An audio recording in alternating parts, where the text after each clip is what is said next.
Maintenance यानी कि भरण पोषण। पत्नी का जो भरण पोषण लेने का अधिकार है वो अब खत्म हो गया है। जी हाँ, बिल्कुल सही सुना आपने।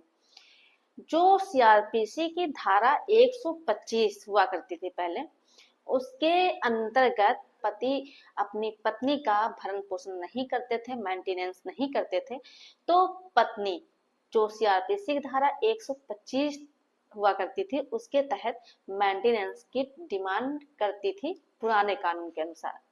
लेकिन आप सभी लोगों को ये चीज अच्छे से मालूम हो गई होगी कि जो नए कानून हैं वो 1 जुलाई से लागू हो गए हैं, और 1 जुलाई के बाद से अगर कोई महिला मेंटेनेंस का दावा करना चाहती है तो जो नया कानून है बीएनएसएस, उसकी जो धारा 144 है उसके तहत महिलाएं अब मेंटेनेंस का दावा कर सकती हैं। लेकिन अभी हाल ही में एक कोर्ट का फैसला आया है जिसमें बताया गया है कि पत्नी का अब भरण पोषण लेने का अधिकार हो गया है खत्म।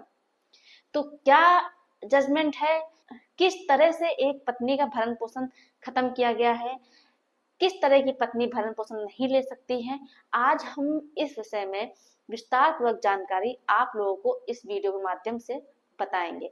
तो आप लोगों को करना क्या है कि वीडियो को पूरा अंत तक देखना है, बिल्कुल भी आपको स्किप नहीं करना है, तभी आप लोगों को अच्छे से जानकारी समझ में आएगी।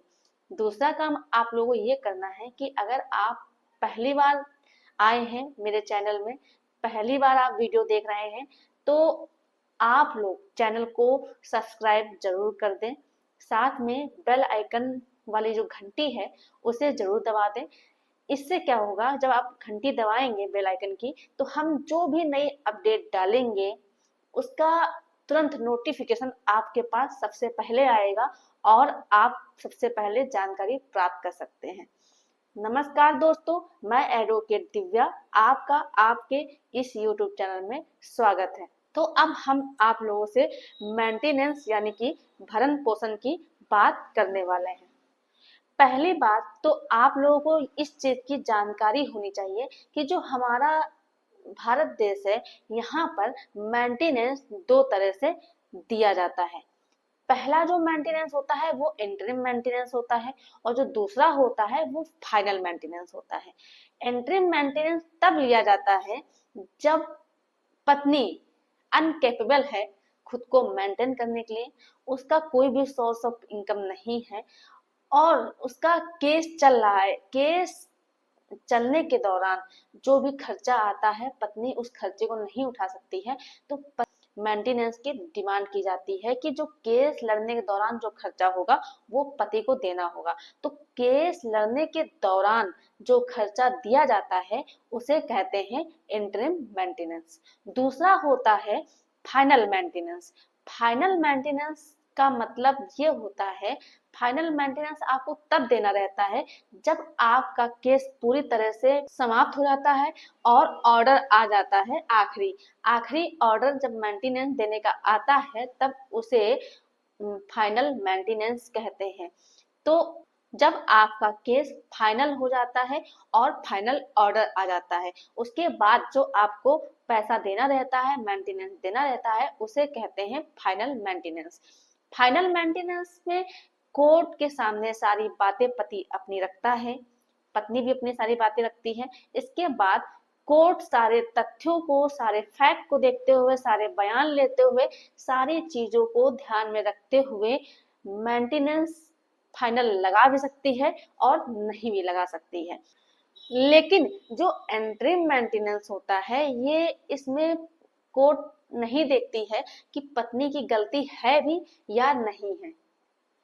इसमें गलतियों को देखे बिना पत्नी का जो खर्चा होता है उसको पूरा करने के लिए पति को ऑर्डर दे दिया जाता है कि पति अपनी पत्नी को मेंटेनेंस देगा।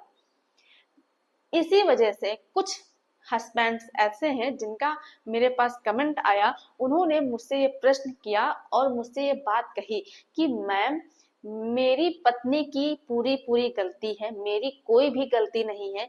यहाँ तक कि मेरी पत्नी के जो गलतियां हैं उनके वीडियो मेरे पास है, सबूत भी मेरे पास है, जिससे कि हम कोर्ट में ये साबित कर सकते हैं कि पत्नी की ही पूरी की पूरी गलती है। तो हम आखिर मेंटेनेंस क्यों दें, क्यों एंट्री मेंटेनेंस दें?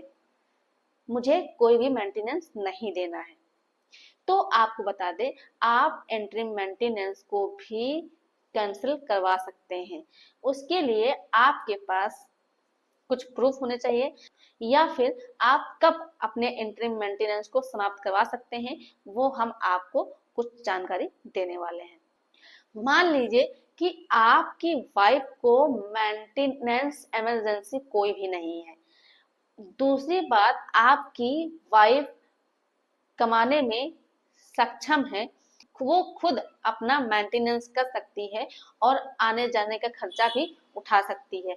या फिर आपकी पत्नी के पास कोई भी बच्चा नहीं है जिसका मेंटेनेंस किया जाए और उसके पास इतना पैसा है कि वो खुद को मेंटेन कर सकती है, तब भी आपको एंट्री मेंटेनेंस देने की आवश्यकता नहीं होगी। या फिर आपकी पत्नी का सोर्स ऑफ इनकम क्या है, या आपकी पत्नी के पास प्रॉपर्टी है या नहीं है, आपकी पत्नी के अकाउंट में कितना फिक्स ऑफ डिपॉजिट है, यानी कितना पैसा आपकी पत्नी के अकाउंट में जमा है। और आप ये साबित कर देते हैं कोर्ट में कि आपकी पत्नी के पास पैसों की कोई भी तंगी नहीं है।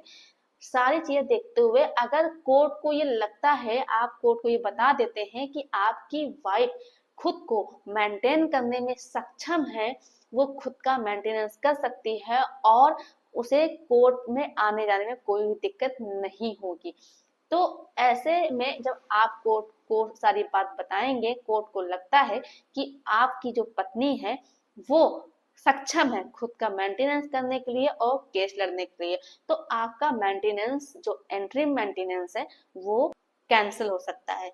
तो ये जानकारी आपके लिए जरूर लाभदायक रही होगी। अगर मेरे द्वारा दी गई जानकारी आपको पसंद आई हो तो वीडियो को लाइक जरूर कर दें, ज्यादा से ज्यादा लोगों को शेयर कीजिए जिससे कि उन्हें भी इस चीज की जानकारी हो। और अभी भी अगर आप लोगों ने चैनल को सब्सक्राइब नहीं किया है तो ये आपका ही चैनल है, आप इसे सब्सक्राइब जरूर कर दें। धन्यवाद।